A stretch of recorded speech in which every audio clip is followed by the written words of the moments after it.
So for the moment, we got the coach part implemented pretty well. Let's now move on to requests.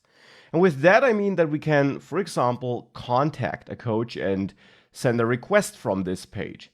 Now, at the moment on this page, we always get a warning, but that warning will go away soon. So for the moment, we can ignore that. Because that warning should go away as soon as we replace this text here in the contact coach component with some actual HTML markup. So let's do that. In here, I want to render a contact form. So of course, a form element sounds about right to be rendered here. And in that form, I want to provide two inputs. One for an email address, which a user can enter to let the coach who is being contacted know how to contact the user. So therefore, we want to leave our email address. And we also want to send a message along with the email address to the coach we're contacting. So therefore here, I'll add a div. And in that div, add a label which says your email and which is for an element with an ID of email. And that's the next element I add thereafter, an input field of type email with an ID of email, which is added below this label.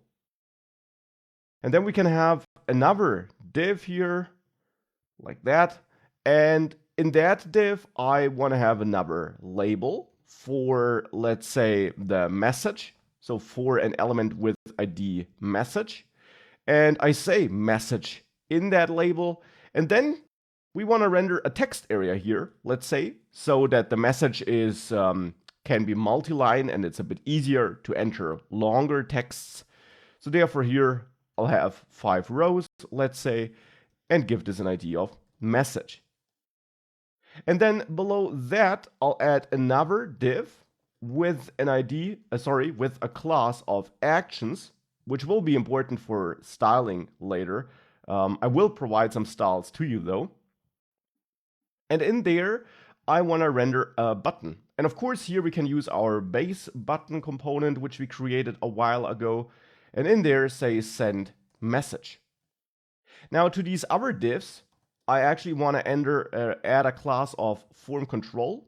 So add that to the first and the second div that holds an input. And now we can add some styling. So for that, let's add scoped styling. And as always, you find styles attached to this lecture here. You find the contact coach CSS file, which contains the styles you can copy and paste into these scoped style tags in the contact coach component. And that will give this form some general styling. Now, of course, this is not just about markup and styling, but we also need a script for some logic. We want to fetch the inputs for email and message. We probably want to do some kind of validation. It's up to you if it should be as detailed as on the coach registration page or not, but some validation won't hurt. And ultimately, once we got a valid input, we want to do something with that input. And we want to, in the end, create a new message, which is attached to the coach to whom the message is sent. That's the idea here. So therefore, in the script, I'll start by adding some data, because we definitely want to manage some data here. And the data we definitely want to manage is the email address and the message. I guess that makes sense because these are the two inputs we got here. But in addition to that, here I will also add a form is valid data property and set it to true initially. And this should be set to false if either the email address or the text area is invalid. So as a next step, we can add methods here to this object here, to this component config object. And a submit form method sounds about right, because that's the method that should be triggered when the form is submitted. And of course, we can therefore add a submit event handler to this form and prevent the browser default, as we did it many times before in the course, and then point at submit form when this form is submitted. So inside of submit form, I now want to validate And if the data is valid, create a new message or ensure that a new message is created somehow. So let's start with validation. First of all, I'll set form is valid to true so that if it was false in between, we now clear any error message we might be showing. We're not showing one yet, but we will soon do that.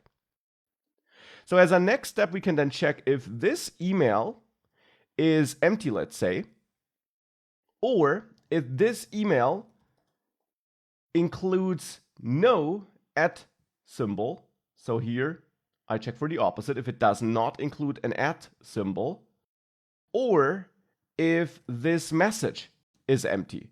If either of that is the case, then I want to set this form is valid to false and return so that the rest of this method doesn't execute. So now that we manage this validity, I want to do two things in the markup. For one, I want to bind my input in my text area to email and message with two-way binding so that this is updated with every keystroke. And I want to show an error message if the form is invalid. Now I'll start with the two-way binding with vModel. I'll automatically trim the input and then point at email here. And on the text area, also trimming it, point at message.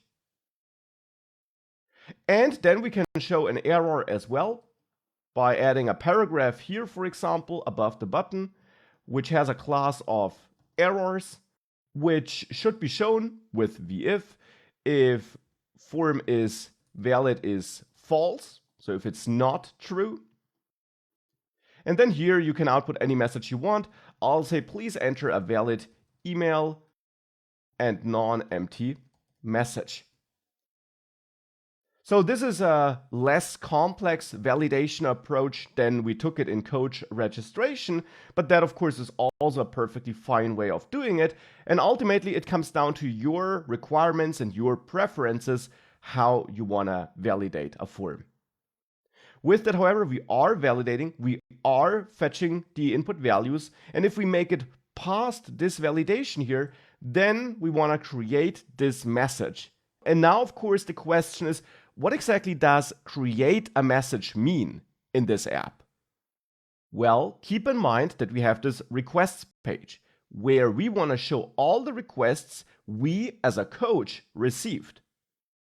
So that, of course, requires us to be registered as a coach. But once we are, if we as a coach receive a message, it should show up here. And that, of course, means that in the end, a message, a request, is just another piece of data we want to manage in this Vue application and therefore probably with Vuex. So let's do this in the next lecture.